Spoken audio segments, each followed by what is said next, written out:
Huitième commandement. L'amour a pour ennemi, comme aurait dit un auteur de moralité, haine, inconstance, jalousie, satiété. Ni l'amour physique, ni l'amour curiosité, ni l'amour affection ne connaissent la haine. L'amour passion la connaît souvent. Il arrive que la passion est assez grande, ou chez un être très faible, ou chez un être très élevé, très pur et très bon, pour faire accepter et désirer même que la personne qu'on aime soit heureuse entre les bras d'une autre. La passion peut vaincre la haine. Je dis plus, l'empêcher de naître. Mais le plus souvent, la passion non partagée se change tout en haine, sur quoi, puisque l'amour est désir de possession, nous n'avons pas à insister. Il arrive même que la passion partagée elle-même s'accompagne de haine. Le grand amour, vous savez, comme dit M. Jules Lemaître, celui qui rend idiot, rend souvent méchant parce que, rendant idiot, il nous ramène au fond même de notre nature où rampe tant d'instincts féroces. Chez certains animaux, l'amour s'accompagne très souvent de désirs de meurtre. Chez l'homme, il en est parfois de même. D'abord parce que la passion de possession craint obscurément une dépossession, et c'est une sorte de jalousie préalable. Nietzsche dit « Cruelle invention de l'amour, tout grand amour fait naître l'idée cruelle de détruire l'objet de cet amour pour le soustraire une fois pour toutes au jeu sacrilège du changement, car l'amour craint le changement plus que la destruction. » Ensuite parce que, même sans jalousie, l'instinct de possession s'accompagne naturellement d'instinct de destruction. La destruction étant l'acte souverain du possesseur, du propriétaire, celui où s'affirme intégralement son droit absolu d'user, d'abuser, de faire tout ce qu'il veut de la chose possédée.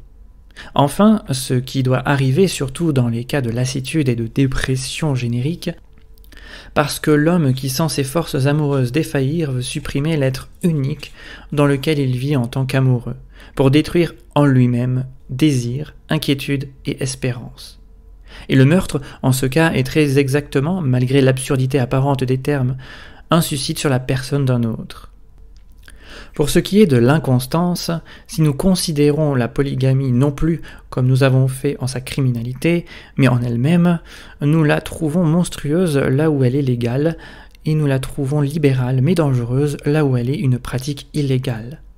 Là où elle est légale, c'est le harem, c'est-à-dire le fait de mettre ensemble, de faire cohabiter des femmes qui se savent les esclaves d'amour d'un seul homme, ce qui fait de jalousie, envie et haine leur état permanent, à moins qu'elles ne s'en sauvent dans une effroyable stupidité.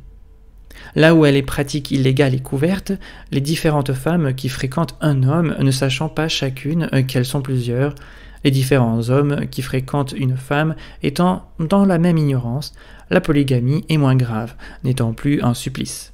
Et il faut convenir très sérieusement qu'elle a même quelques avantages. D'abord, elle affine prodigieusement l'homme ou la femme en lui faisant connaître l'autre sexe dans les seules conditions et au seul moment où il soit sincère ou à peu près. Et que cela ne soit pas très beau, j'en conviendrai, mais même avec résultat pessimiste, c'est une chose qui n'est point mauvaise. On sait ce que veut dire en langage mondain une femme qui connaît la vie. Il faut bien confesser que l'expression n'est pas fausse et que la femme qui fut polygame connaît vraiment la vie humaine un peu mieux qu'une autre. On sait très bien qu'il n'y a meilleur conseil, plus sensé, plus raisonnable, même moralement meilleur, que ceux que donne à une jeune fille une femme mûre, qui connaît la vie. La polygamie à l'européenne, ce que vous appellerez, si vous voulez, le divan occidental, donne soit à l'homme, soit à la femme un tact, un sentiment de la mesure, un sens du réel qu'il est rare qu'on atteigne sans son concours. Il diminue l'amour et il augmente le talent d'aimer, et il y a peut-être à cela non seulement compensation, mais avantage. Remarquez bien qu'il n'est guère de femme qui ne désire que son mari soit un peu mondain, qu'il fréquente un peu les salons et qu'il aille un peu dîner en ville, qu'il n'est guère de mari qui ne désire un peu que sa femme fasse de même. Tous deux savent qu'il y a là une seconde éducation, ou une troisième, qui est nécessaire ou au moins très utile à l'assouplissement du caractère et de l'esprit. Or, ce que souhaite ainsi la femme pour son mari, ce que le mari souhaite là pour sa femme, ce n'est pas quelque chose de très différent de la polygamie, et les orientaux n'y verraient aucune différence. Ceci non point pour excuser l'adultère, ni pour plaider pour lui les circonstances atténuantes, mais pour faire comprendre ce qui doit lui attirer quelques indulgences, et surtout pourquoi il existe. Ajoutez que la polygamie, non pas toujours malheureusement, elle serait trop belle, mais assez souvent d'abord rend les femmes aimables pour leurs époux, et les époux aimables pour leurs femmes. Car la stricte monogamie concentre la mauvaise humeur et la polygamie la disperse. Et un homme entre deux âges qui montre un bon caractère à sa femme est une femme entre deux âges qui montre un bon caractère à son mari, sont gens qui sont tout de suite soupçonnés par le moraliste d'avoir fatigué leur vice au dehors. Remarquez ensuite que la polygamie ramène très souvent au foyer à la monogamie tranquille et satisfaite, remplaçant le rêve qui n'aurait jamais fini par une notion de la réalité qui guérit à jamais de la recherche des aventures. Rien ne persuade de ne point changer comme de savoir d'autres choses, c'est la même chose. Rien ne guérit des voyages comme d'avoir voyagé. Plus je vis l'étranger, plus j'aimais ma patrie. Rien ne ramène au mari comme d'avoir éprouvé que l'amant ne vaut pas mieux et très semblable. On disait d'une dame qui multipliait les expériences, « Faut-il que son mari soit au-dessous de tout pour qu'elle lui préfère encore quelqu'un ?» La polygamie n'est donc point sans bon côté. Le malheur qu'elle renferme, et son vrai tort, c'est que, si elle augmente le talent d'aimer, elle diminue l'amour, le réduit à des émotions légères et superficielles, exclut l'amour-affection, exclut l'amour-passion, exclut même l'amour-curiosité, car s'il dérive de la curiosité, il l'épuise, comme un ruisseau qui tarirait sa source et ne laisse subsister que l'amour physique accompagné des manières aimables. Elle est un remède très usité, qui ne guérit pas beaucoup, qui divertit le malade, qui l'affine et qui l'anémie. On doit se rendre compte des grâces et même des bienfaits relatifs de la polygamie. Mais il est certain, réflexion faite, qu'il n'y a pas à la conseiller. La jalousie est à peu près inséparable de l'amour. Comme chemin faisant, la rencontrant partout, nous n'avons pas pu nous dispenser de le constater. Elle naît de l'amour-passion en tant que désir de possession. Elle naît de l'amour-curiosité en tant que la curiosité. Ou satisfaite, ou qui voudrait l'être, s'irrite qu'une autre le soit. Le premier point n'a pas besoin d'être expliqué.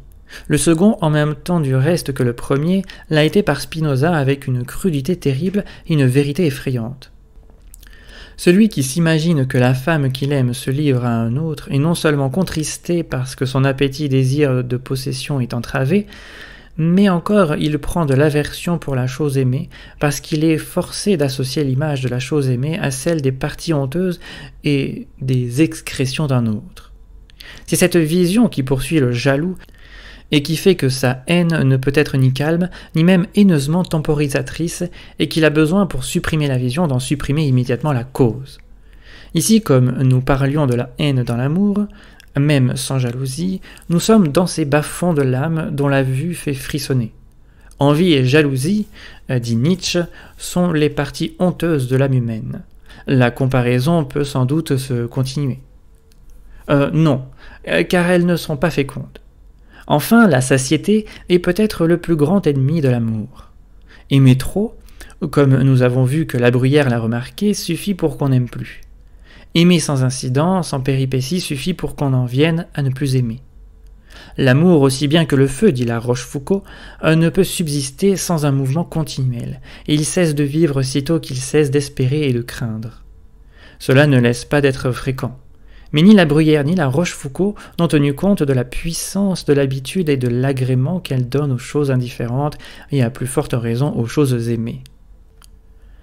S'il est vrai que la nouveauté est à l'amour ce que la fleur est sur les fruits, il est vrai aussi, comme l'a dit le président Esnault, que les vieilles amitiés sont comme les habits longtemps portés. Ils n'ont plus la fleur, mais ils s'habillent mieux. La satiété est la punition des goinfres.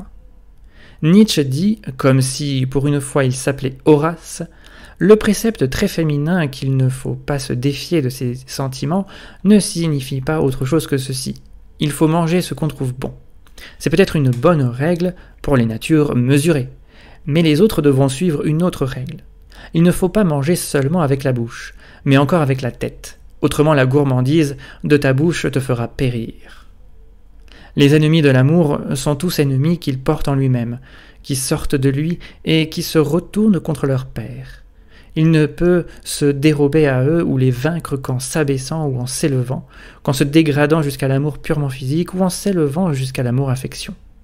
L'amour physique ne connaît pas la haine, ne connaît pas la jalousie, ne connaît pas la satiété et ne souffre pas de l'inconstance. Seulement, il n'est pas l'amour. L'amour-affection ne connaît pas la haine, repousse l'idée de la jalousie comme un outrage que ne peut pas mériter une personne qu'il aime. Ou, s'il y a lieu de la jalousie, ne connaît que la pitié. Est à l'abri de la satiété ayant en lui quelque chose qui tient de l'éternel. Ne songe pas même à l'inconstance, ne rêvant à rien qui soit au-dessus de ce qu'il possède. Desiderant quod habent. Mais il est rare. Je n'ai pas dit qu'il fût fréquent. C'est, je crois, Jean-Jacques Rousseau qui a dit le premier « Les grandes passions sont aussi rares que les grands génies. Les grandes, non, mais les délicates. »